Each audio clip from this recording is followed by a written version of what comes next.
Bhadrachalam Sarapaka ఐటీసీలో DGP ఎస్పీల సమావేశం. పర్యాటకులను air balloons.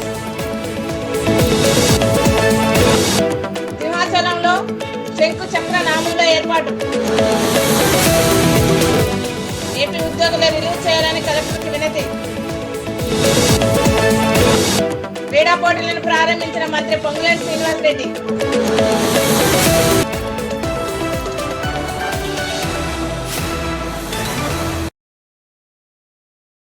Wanaparthy జిల్లాలోని కాంగ్రెస్ పార్టీ ఆధ్వర్యంలో మౌలానా అబ్దుల్ కలాం ఆజాద్ 136వ జయంతి వేడుకలు ఘనంగా జరిగాయి. మౌలానా అబ్దుల్ కలాం ఆజాద్ స్వాతంత్ర్యం కోసం 10 ఏళ్లు జైలు జీవితం గడిపారని వనపర్తి పట్టణ కాంగ్రెస్ పార్టీ అధ్యక్షులు విజయ్ చందర్ అన్నారు. స్వాతంత్రం వచ్చిన తర్వాత భారతదేశానికి తొలి విద్యాశాఖ మంత్రిగా పనిచేశారని ఆయన గుర్తు చేశారు. జయంతి కార్యక్రమం జరుపుకోవడం జరుగుతున్నది. మౌలానా అబ్దుల్ కలాం ఆయన అసలు పేరు మహమ్మదియా అహ్మద్. అతనికి మౌలానాని బిరుదు కలాం అనే పేరుతో కలిసి ఆయనకు మహమ్మద్ కలిపి మొత్తం మౌలానా అబ్దుల్ కలాం ఆజాద్గా ఆయన పేరు ఏర్పడింది. ఆయన పూర్వం అఫ్ఘానీ మూలాలున్న బెంగాలీ ముస్లిం మైనార్టీకి చెందిన వ్యక్తి. అతను 1887లో మక్కాలో జన్మించినాడు. దాని తర్వాత అతని కుటుంబం మక్కా నుంచి మనకు కోలకత్తాకు వచ్చి స్థిరపడ్డారు. ఆయన బాల్యం మొత్తం కలకత్తాలో జరిగింది. ఆయన బాల్యంలోనే మదర్సా మరియు వివిధ లాంగ్వేజ్లను బహుభాషా కవితగా ఎదిగారు. అతను నాన్నకు తెలియకుండానే అతను ఇంగ్లీష్ కూడా నేర్చుకున్నాడు.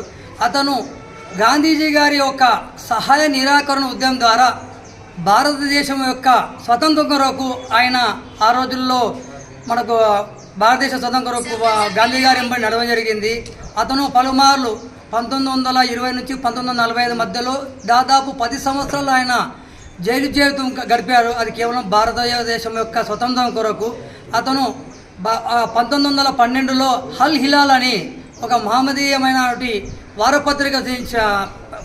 పత్రిక ప్రారంభించి బ్రిటిష్ వ్యవస్థకు వ్యతిరేకంగా మరియు ఆనాడు ఎవరైతే బ్రిటిష్ కాలానికి అనుకూలంగా ఉన్న ముస్లింల పైన ఆయన ఈ యొక్క హల్ హిలాల్ పత్రిక ద్వారా బహిరంగానే భారత్కు మద్దతు తెలిపారు.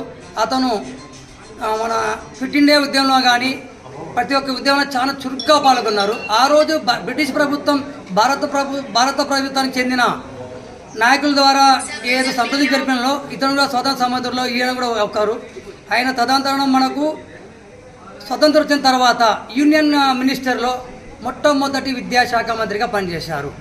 అయితే ఆయన దాదాపుగా 10 సంవత్సరాలు మనకు విద్యాశాఖ పనిచేసి కాలేజీ ఆఫ్ యూనివర్సిటీ కొరకు ఆయన చాలా కృషి చేశాడు. మొట్టమొదటి మనకు ఉన్నది ఆయన ఈ 10 ఏళ్ళు మన గ్రామీణ ప్రాంతంలో మహిళలను చదువుకోవడానికి చాలా ప్రోత్సహించాడు ఆయన. ఆ రోజు ఉన్న బ్రిటిష్ ప్రభుత్వం భారతదేశాన్ని ఇండియా పాకిస్తాన్గా విభజించిన కార్యక్రమంలో మహమ్మద్ జిన్నా తమ ప్రభుత్వం అధికారంలో ఉన్నా లేకున్నా ప్రజలకు సేవ చేయడమే తమ లక్ష్యమని వైసీపీ ఎమ్మెల్సీ డీసీ గోవిందరెడ్డి అన్నారు. కడప జిల్లా బద్వేల్ నియోజకవర్గం బ్రహ్మణపల్లిలో మంచినీటి పైప్ లైన్లను ఆయన ప్రారంభించారు. స్థానిక సమస్యలను పరిష్కరించాలని ఎంపీపీని ఆదేశించారు. ఎలాంటి సమస్యలున్నా తన దృష్టికి తీసుకొస్తే పరిష్కరిస్తామని చెప్పారు. మహిళలు కానీ వృద్ధులు కానీ ఇది కూడా ఒక కొండ అంటే ఒక వాటు ఉండేటువంటి ప్రదేశం కాబట్టి ఇక్కడ నుంచి నీళ్లు తెచ్చుకోవడం అనేది చాలా కష్టతరమైనటువంటి పనిగా ఉండేది. మహిళలు బాగా ఇబ్బంది పడేవాళ్ళు. ఇంతకుముందు కూడా 1-2 సార్లు మేము వచ్చినప్పుడు ఈ గ్రామంలో ఈ నీటి సమస్యను పరిష్కరించాలని చెప్పి గ్రామస్తులందరూ కోరడం జరిగింది. సరే ఆనాడు మనం అందరితో కూడా నాయకులతో ఇక్కడ ఆలోచన చేసి మన ఎంపీపీ గారు భాషా గారికి చెప్పడం జరిగింది. ఆయన మండల పరిషత్ నిధులతో ఇవంతా కూడా ఈ కొండ వెంబడి మరి పైప్ లైన్ వేయించి 20-25 మరి ట్యాపులు పెట్టి కూడా ప్రతి ఒక్కరికి నీళ్ళు ఇచ్చేటువంటి కార్యక్రమం ఈ రోజుతో మేము ప్రారంభించడం జరిగింది. దీనివల్ల ఈ గ్రామంలో ఉండేటువంటి అందరికి కూడా అన్ని కుటుంబాలకు కూడా త్రాగునీరు సమస్యను పూర్తిగా పరిష్కరించడానికి మరి వీలు పడింది ఈరోజు. అదేవిధంగా ఈ గ్రామంలో ఎస్టీ కాలనీ కూడా పవర్ సప్లై లేదని చెప్పినారు. 1 వారం రోజుల్లోనే అది కూడా పరిష్కరిస్తాం. ఇప్పుడే కూడా కరెంట్ అధికారులను అడగడం జరిగింది. అక్కడ పోల్లు కానీ అన్ని కూడా తీసుకొచ్చి వాళ్ళకు కూడా కరెంటు సదుపాయం కూడా కలగజేస్తామని చెప్పి తెలియజేసుకుంటూ, మరి ఈ గ్రామంలో ఈ సమస్యను పరిష్కరించడానికి భాషా గారికి సపోర్ట్ చేసినటువంటి గ్రామ పెద్దలకు, అదేవిధంగా శివయ్య గారికి, మిగతా ఓబయ్య గారికి, మిగతా అందరి పెద్దలకు కూడా మరి ప్రత్యేకమైనటువంటి కృతజ్ఞతలు తెలియజేస్తున్నాం. మేము ఇది ఇవ్వడమే కాదు, దీన్ని సక్రమంగా నడుపుకొని మీరు ఎప్పుడు కూడా ఈ నీటి సమస్య లేకుండా మీరు గ్రామస్తులందరూ కూడా సహకరించుకొని వీళ్ళందరికీ కూడా ప్రజలందరికీ కూడా మేలు చేయాలని చెప్పి కూడా ఈ గ్రామ పెద్దలను మేము కోరుతున్నాం. Thank you. బూర్గంపాడు మండలం సారపాక ఐటీసీలో ఏపీ, తెలంగాణ, ఛత్తీస్గఢ్, మహారాష్ట్ర, ఒరిస్సా రాష్ట్రాల డీజీపీలు, ఎస్పీలు, డీఎస్పీల ప్రత్యేక సమావేశం హాజరయ్యారు. మావోయిస్టులపై తీసుకోవాల్సిన చర్యలపై ఈ సమావేశంలో చర్చించినట్లు సమాచారం.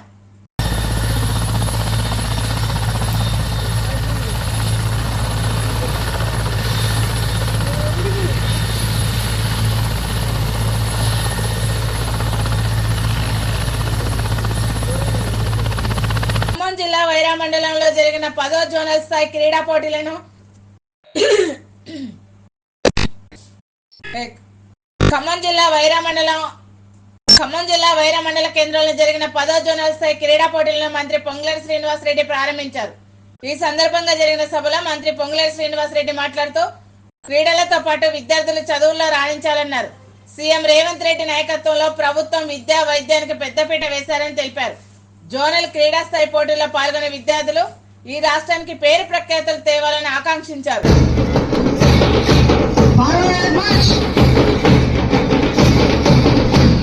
ఈ Bhargavi national handball, G Pujitha national handball. We are proud to announce these are the students who secured national cups.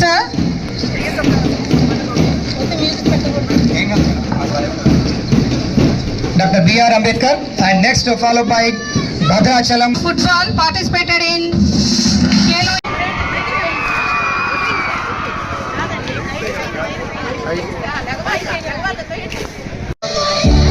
Next under 17 800 meters finals. B. Honey Dhanavaigudam. Second place M. Harshini Ellendu. Third place D. Sagarika Tekulapalli.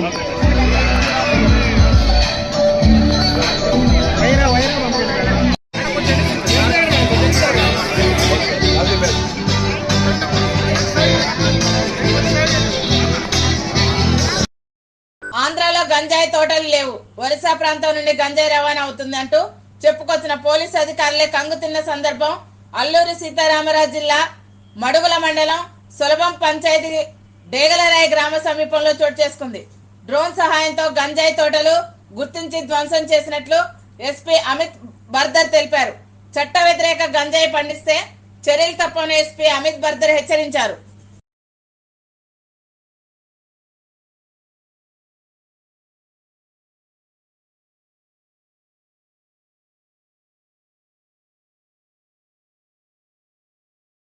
ప్రముఖ పర్యాటక కేంద్రమైన అరకులోయ మండల కేంద్రంలో Padmavati botanical garden లో ITDA ఆధ్వర్యంలో project అధికారి అభిషేక్ అధ్యక్షన పర్యాటకుల కోసం ప్రవేశపెట్టిన హాట్ ఎయిర్ బెలూన్స్ ను పర్యాటకులను ఆకర్షిస్తూ మైమర్పిస్తున్నాయి.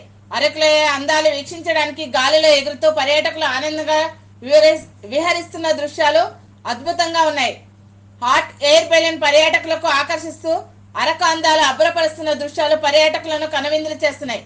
అరకులోయను సందర్శించే పర్యాటకులకు హాట్ ఎయిర్ బెలూన్స్ అద్భుతంగా ఆకర్షిస్తున్నాయి. పర్యాటకులు సందడి చేస్తూ హాట్ ఎయిర్ బెలూన్స్ లో విహరిస్తూ అరకులోయ అందాలను వీక్షిస్తున్నారు.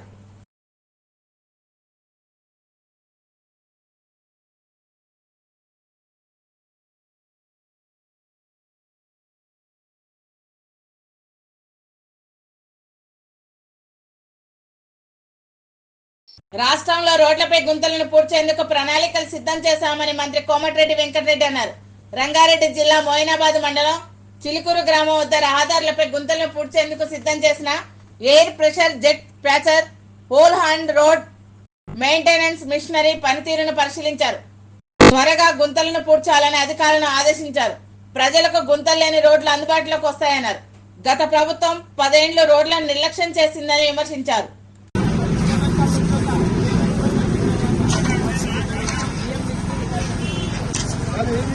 కేటీపీఎస్ కాంప్లెక్స్ లో ఐడి నెంబర్ ఉండి అన్ని అర్హతలున్న కార్మికులను ఆర్టిజన్లుగా గుర్తించాలని Telangana state power contract workers union నేత వజీర్ అన్నారు. యాదాద్రి పవర్ ప్లాంట్ లో వాళ్ళ సేవలను వినియోగించుకోవాలని ప్రభుత్వాన్ని జెన్కో యాజమాన్యాన్ని డిమాండ్ చేశారు. కార్మికులను ఆర్టిజన్లుగా గుర్తించకుండా ప్రభుత్వం నిర్లక్ష్యం చేస్తుందని ఆవేదన వ్యక్తం చేశారు.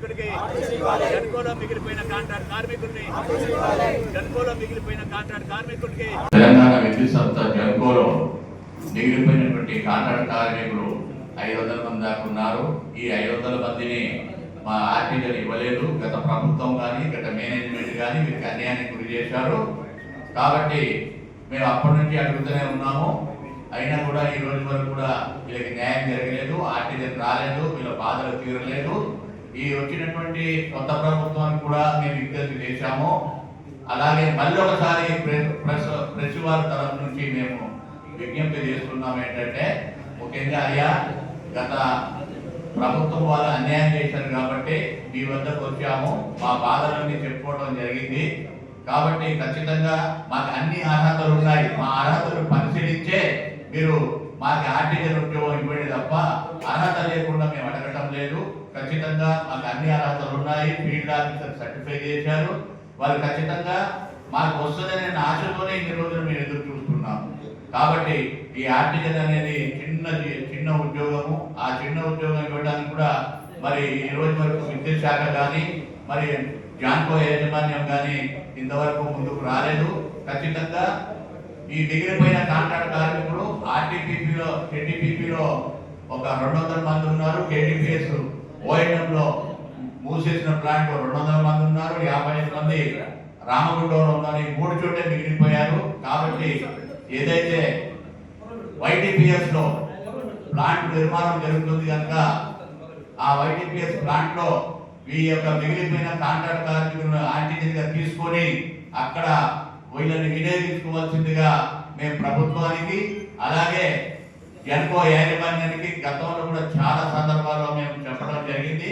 ఇప్పుడు కూడా ఈ ప్రెస్ మీటింగ్ ద్వారా ప్రెస్ క్లబ్ ద్వారా మేము మనవి చేసేది ఏంటంటే, విలేకరులందరూ కూడా సమక్షంలో మేము చెప్పేది ఖచ్చితంగా అక్కడ ఉన్నటువంటి ఏదైతే వైటీపీఎస్ లో ఉన్నటువంటి విద్యుత్ ఉత్పత్తి జరుగుతున్న సందర్భంలో వీళ్ళందరినీ ఆర్టీజీగా తీసుకొని వాళ్ళని అందరినీ కూడా మరి న్యాయం చేయాలి, వాళ్ళ కుటుంబాన్ని న్యాయం చేయాలని కోరుతున్నాం.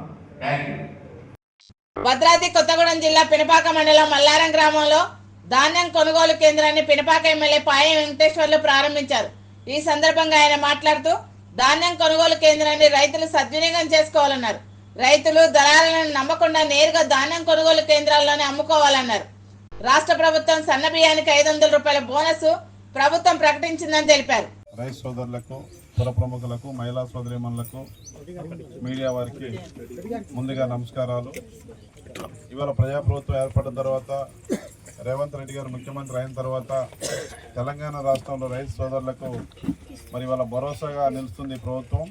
ఈ ప్రజాప్రభుత్వంలో రైతులకు మరి రైతే మరి ఇవాళ దేశానికి ఎన్నెముక, రైతే దేశానికి రాదనే సామెత ఏదైతే ఉందో దాన్ని 100% అమలు చేసే దాంట్లో మన ప్రభుత్వం ముందుకు పోతా ఉంది. రైతుని ఆదుకోవాలి, రైతు పక్షపాతిగా ఈ ప్రభుత్వం కొనసాగిస్తున్న కార్యక్రమాలు మీకు తెలియంది కాదు. మరి ఈ రోజున 2 లక్షల రుణమాఫీ కూడా రైతు సోదరులకు తెలంగాణ రాష్ట్రంలో 23 లక్షల మందికి 18,000 కోట్ల రూపాయలు అందించినటువంటి చరిత్ర భారతదేశంలోనే మరి తెలంగాణ రాష్ట్రం అది రేవంత్ రెడ్డి ముఖ్యమంత్రి గారికి దక్కింది. రైతు పక్షపాతిగా రేవంత్ రెడ్డి గారు మరి 2 లక్షల రుణమాఫీ ఒకేసారి చేయడం అనేది ఇది మామూలు విషయం కాదు. రైతు సోదరులందరూ కూడా మరి దీన్ని సద్వినియోగం చేసుకుంటా ఉన్నారు. చాలా మందికి లబ్ధి చేకూరింది. రైతులందరూ కూడా ఆనందంగా ఉన్నారు. ఇవాళ కాంగ్రెస్ పార్టీ ప్రభుత్వం అధికారంలోకి వచ్చిన తర్వాత రైతు సోదరులు ఆనందంగా ఉన్నారు. ఇవాళ 2 లక్షల రుణమాఫీ రాని వాళ్ళు ఎవరైనా ఉన్నట్లయితే డిసెంబర్ 9వ తారీఖులో అందరికీ రుణమాఫీ చేయడం జరుగుద్ది. వ్యవసాయ శాఖ అధికారులను సంప్రదించి వ్యవసాయ శాఖ విస్తరణ అధికారులు ఉన్నారు, వ్యవసాయ శాఖ అధికారులు ఉన్నారు, మన ఏడీఏ తాతారావు గారు అంతా ఉన్నారు. మీ ఎమ్మెల్యేగా నేనున్నాను. ఎవరికైనా రైతుకి 2 లక్షల రుణమాఫీ అందకపోతే నా దృష్టికి తీసుకురండి. డిసెంబర్ 9 లోపల మీ రుణం ఎక్కడైతే తీసుకున్న ఆ బ్యాంకులో జమ చేయడం జరుగుద్ది, రుణమాఫీ అవుద్ది. 2 లక్షల పైన ఉన్న వాళ్ళకి కూడా ప్రభుత్వం ఆలోచన చేస్తూ ఉంది.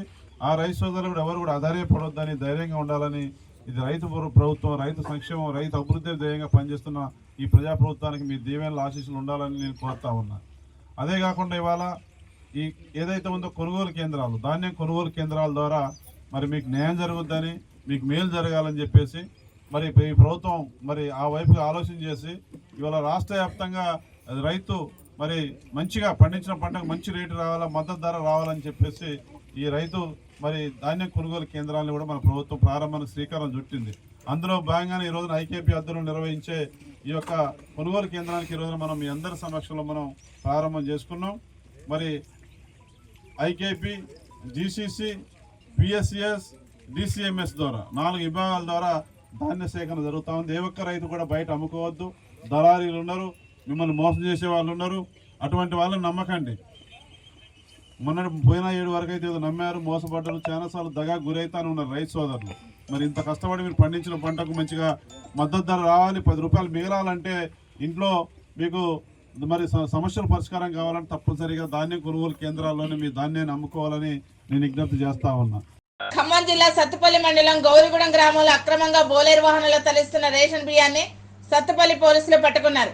ఏపీలోని చాట్రాయి మండలంకు చెందిన 5 వ్యక్తులు గౌరిగూడెం పరిసర ప్రాంతాల్లో రేషన్ బియ్యాన్ని కొనుగోలు చేసి అక్రమంగా తరలిస్తున్నారనే సమాచారం మేరకు పోలీసులు దాడి చేశారు.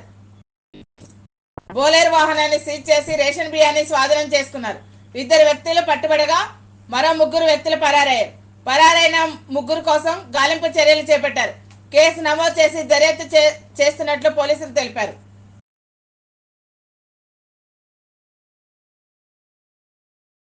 శ్రీ వరాహ లక్ష్మీ నరసింహ స్వామి వారి దేవస్థానం సింహాచలంలో 1,50,00,000 రూపాయలతో స్వామివారి కొండపైన శంకు చక్రనామంలో ఏర్పాటు చేశారు. శంకు చక్రనామంలోని దేవాదాయ శాఖ అడిషనల్ కమిషనర్ రామచంద్ర మోహన్ ప్రారంభించారు.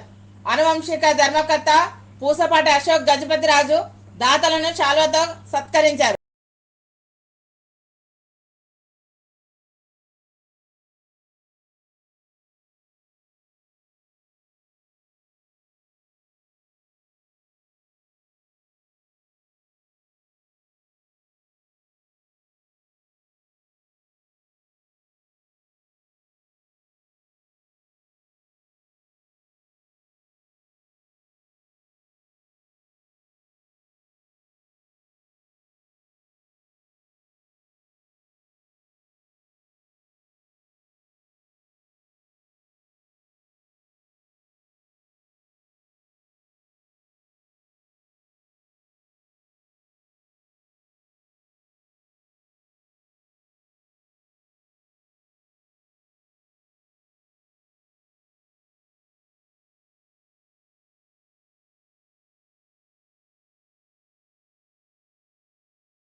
అన్నమయ్య జిల్లా రాజంపేట నియోజకవర్గం నందలూరు మండలంలో శ్రీ శ్రీ మగ్దం షవాలి దర్గా ఉరుసు ఉత్సవాల్లో ఘనంగా జరిగాయి.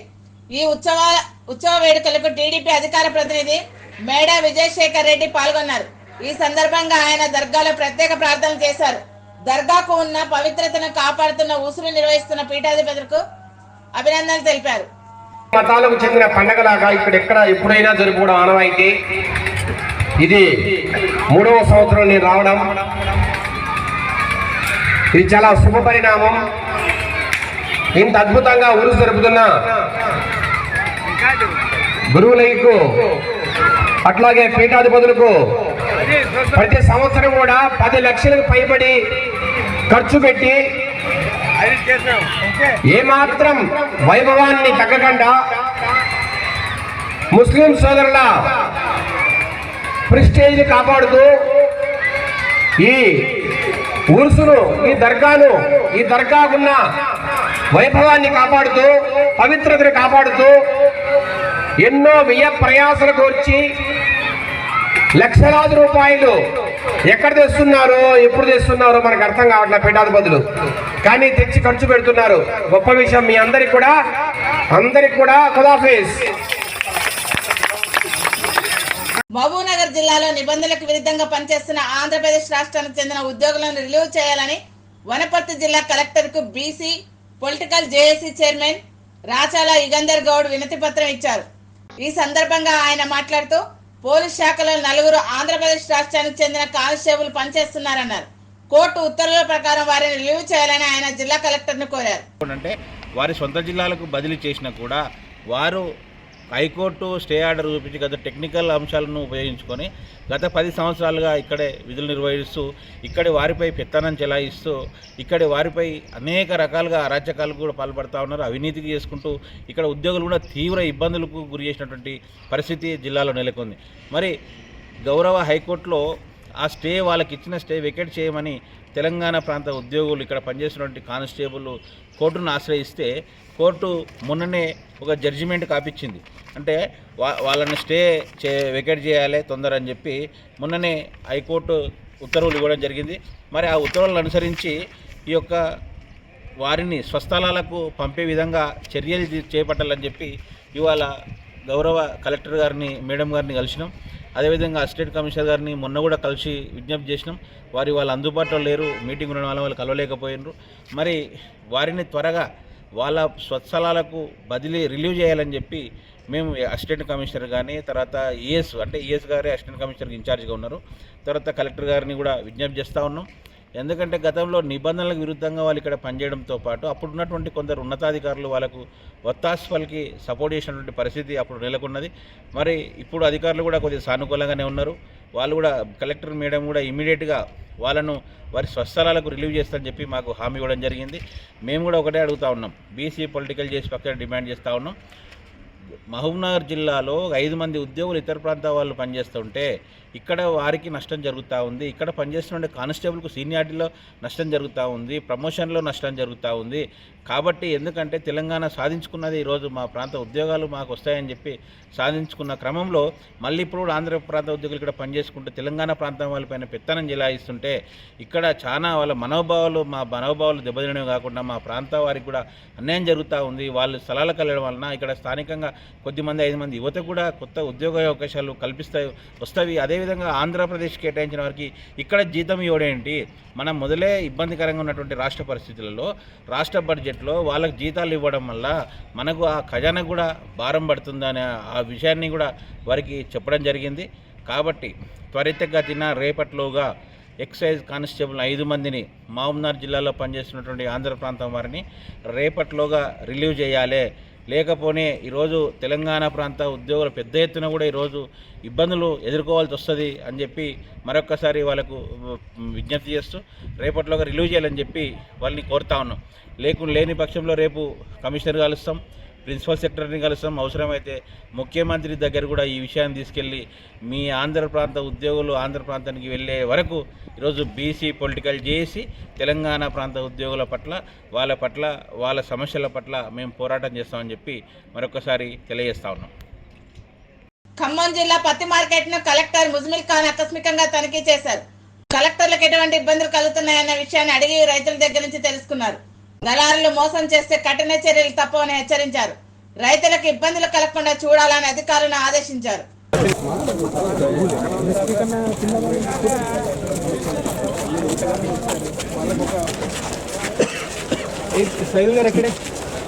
గణేష్ గారు ఎక్కడ, సైదుల్ గారు ఎక్కడ? ఓకే, చూస్తాం.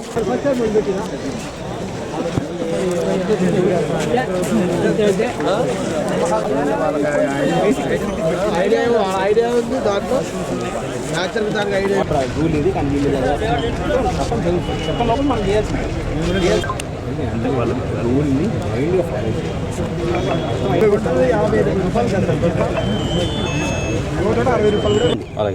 వాళ్ళు కూడా ఒప్పుకుంటారు, మీరు కూడా ఒప్పుకోవాలి. 25, 30 మేమేం చేయలేము. అరకులోయ టీడీపీ నాయకుడు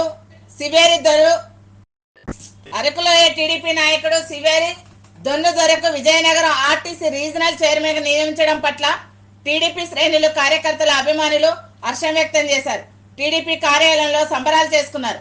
ఈ సందర్భంగా దొన్ను దొర మాట్లాడుతూ రాష్ట్ర ముఖ్యమంత్రి చంద్రబాబు నాయుడుకి, డిప్యూటీ సీఎం పవన్ కళ్యాణ్ కి తనపై నమ్మకం ఉండడంతో ఆర్టీసీ రీజనల్ చైర్మన్ పదవి బాధ్యతలు ఇచ్చారన్నారు.